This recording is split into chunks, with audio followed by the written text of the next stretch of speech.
దానికన్నా మీ భావజాలం నా భావజాలం ఎప్పుడైతే సమ్మిళితం అయిందో దాంతో ముందుకెళ్ళడం చాలా సులువు అవుతుంది. అక్కడ కూడా మన ఇద్దరు ఓటు ఒకరి గురించి ఒకరికి వేసుకునే ఉదంతాలు చాలా ఉండుంటాయి.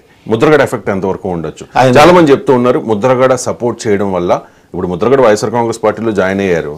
జాయిన్ అయిన తర్వాత ఆయన వైసీపీ నాయకుడిగా అన్ని చోట్ల ప్రచారం చేయాలి. అట్లీస్ట్ కాపు క్యాండిడేట్లకి ప్రచారం చేయాలి. కాదు అని చెప్పి వంగ గీతకి మద్దతు ఇచ్చినట్టు ఇచ్చారు. ఖచ్చితంగా పవన్ కళ్యాణ్ ఓడిస్తానన్నారు. లేదు అంటే జన సైనికులు ఆయనకు పేరు పెట్టారు కదా, ముద్రగడ పద్మనాభరెడ్డి అని చెప్పి, అలాగే పేరు కూడా మార్చుకుంటానన్నారు. సో ముద్రగడ ఎఫెక్ట్ పిఠాపురంలో ఎంతవరకు ఉండొచ్చు? అది జనసేనకే కలిసి వచ్చిందనే అంచనాలు ఉన్నాయి. వాస్తవమా? ఎంతో కొంత ఉండవు సార్.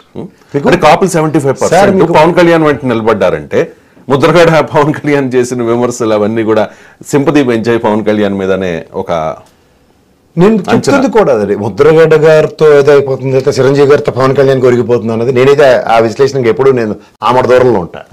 ఒక వ్యక్తిగా, ఒక పెద్ద వ్యక్తిగా ఎంత కాదన్నా ముద్రగడ్డ గారు ఇద్దరికన్నా పెద్దోళ్ళే, ఇద్దరికి ఆశీర్వాదం ఇవ్వచ్చు ఒక సామాజిక వర్గ పెద్దగా. రెండోది ఏంటంటే మీరు అన్నట్టు సింపతీలు మారిపోతాయి ఇవి అంటే నేను ఖచ్చితంగా దానికి ఒప్పుకోను. ఒక వ్యక్తి ప్రభావంతో ఒక నియోజకవర్గం అంటే ఆయన నిలబడవచ్చు కదా. అలా అయితే నిజంగా అంత ప్రభావితం చేసేది అంత అబ్బాయితోనే ప్రభావితం చేసుకోవచ్చు కదా. అవన్నీ జరగనివి సార్. ఇప్పుడు ఒక సామాజిక వర్గంలో ఒక వ్యక్తి మాటకి ఎంతమంది విలువలు ఇస్తారన్నది సమ్ పర్సంటేజ్ ఉంటుంది. అందులో ప్రత్యక్ష రాజకీయాల్లో అలాంటి వ్యక్తి ఎప్పుడైతే పార్టీతో అలైన్ అయినప్పుడు ఓ పార్టీకి ర్యాలీ చేసే అంత సామాజిక వర్గాలు నాకు తెలిసి ఎవరు ఉండరు. ఓ పిక్నిక్లో పెద్ద మనిషిగా ప్రభావితం చేసాడంటే ఆ స్పీచ్తో ప్రభావితం అవుతారు. ముద్రగడ్డను విమర్శించే వాళ్ళ సంఖ్య పెరిగింది జన సైనికుల్లో. కానీ ఆయన మాట అంటే మాట, పంతం నగ్గించుకుంటారు. ఆయన పంతం నగ్గకపోతే తుపాకీ పట్టుకుని కాల్ చేసుకుంటానని చెప్పి రూమ్లోకి వెళ్ళి లాక్ చేసుకున్న సందర్భాలు చాలా ఉన్నాయి. చాలా అంటే చాలా ఉన్నాయి.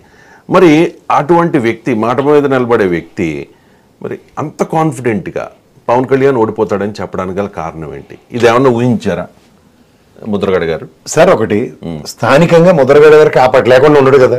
ఆయన ఎంత కాదన్నా ఒక స్థాయి కలిగిన వ్యక్తి. ఈ 76,000 మీద ఆయనకు పూర్తి అవగాహన లేకుండా ఉన్నాడు కదా ఆ సామాజిక వర్గంలో ఒక పెద్ద మనిషిగా.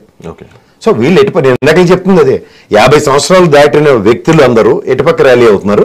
50 లోపల ఉన్న వాళ్ళు ఆలోచన పంద ఎలా ఉందన్నది ఒక డిఫరెంట్ సెంటర్ నడుస్తుంది అక్కడ. సో 50 సంవత్సరాల పైచిలుకలు ముద్రగడ గారితో అనుసంధానించుకున్న వాళ్ళు, అనుబంధం ఉన్న వాళ్ళు, సామాజిక వర్గ పరిరక్షణ కోసం ఒక పెద్ద మనిషిగా ఆయన చెప్పిన మాట వినేవాళ్ళు సమ్ పర్సెంటేజ్ ఉంటారు. 1-2% అయినా ప్రభావితం అయినట్టే కదా. ఇప్పుడు ఈ ఎలక్షన్ల రిజల్ట్ మీరు ఈ ప్రాస్పెక్ట్లో చూసుకున్న 6,440 ఓట్లు అంటే 2,30,000 ఎంత పర్సెంటేజ్ ఉంటుంది? ఏడ్చి కొడితే 3 to 4%. 4% నుండి ఆ సామాజిక వర్గంలో 76,000లో 4% అనండి అప్రాక్సిమేట్గా. మేబీ రైట్, ఛాన్సెస్ ఉన్నాయని చెప్తున్నారు. ఈ గణాంకాలు చూసిన తర్వాత ఇది వాస్తవంగా జనసేన సోషల్ మీడియాలో, జనసేన వాట్సాప్ గ్రూప్స్లో కూడా ఎక్కువగా సర్క్యులేట్ అవుతుంది. ఇలా కూడా జరిగే అవకాశం ఉందా అని చెప్పి ఒక రకంగా షాక్ అవుతుంది. మీరు షాక్ అవ్వాల్సిందిలే సార్. ఆంధ్రప్రదేశ్ ఎలక్షన్స్లో కనుక మీరు నిశ్చితంగా గమనించగలిగితే 2019 ఎలక్షన్ దగ్గర 22 నుంచి 26 నియోజకవర్గాలు 1% బిలోలోనే ఎలక్షన్స్ అయ్యాయి. మెజారిటీస్ కనుక నిజంగా కంపేర్ చేసుకుంటే 22 నియోజకవర్గంలో Pithapuram why not? Okay. So అందుకని ఏంటంటే ఒక పర్సెప్షన్, ఒక కాన్సెప్ట్ డ్రైవ్ చేస్తుంది దగ్గర. ఒక సంక్షేమం వెసెస్ క్యాస్ట్ అనేది పిఠాపురంకి మీరు అలైన్ చేస్తే సంక్షేమాన్ని నమ్ముకున్న పిఠాపురం నియోజకవర్గం, ఎందుకంటే ఆవిడ ఎంపీ సడన్గా షీఈస్ కన్ఫైన్ టు నియోజకవర్గం అన్నప్పుడు 7 నియోజకవర్గాల దగ్గర ఒక నియోజకవర్గం మీద సెంట్రిక్గా అన్నప్పుడు కాపు వెసెస్ కాపే అక్కడ ప్రామాణికం తీసుకున్నారు. అక్కడ స్థానికత అన్నది ఎక్కువ జస్టిఫై అవుతుంది. రెండోది ఈ ఆస్పెక్ట్లో ఏమవుతుందంటే ఎంత కాదన్నా మనోడే కదా, ఆ మనోలే అన్న దగ్గర ఎంతవరకు అలైన్ అవుతారు అన్నది. ఇప్పుడు మీ ఊర్లో మీకు బలం ఉంటుంది నాకన్నా, అవునంటారా కాదంటారా?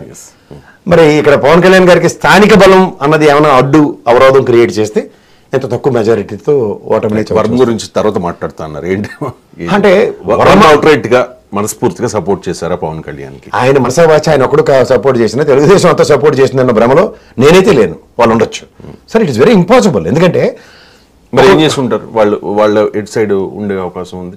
గీత కొట్టేయరు కదా, గీత కొట్టేయరు కదా. గీత గారికి అప్పుడే ఇక్కడ కాన్సెప్ట్ నేను చెప్తుంది, ఇందాక నేను చెప్తుంది అదే. చెప్పండి.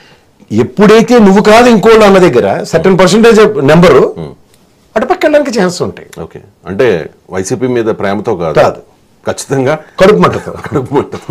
ఇప్పుడు ఈ కడుపు మంట రాజకీయాలకి ధరలేపారు అనుకోండి.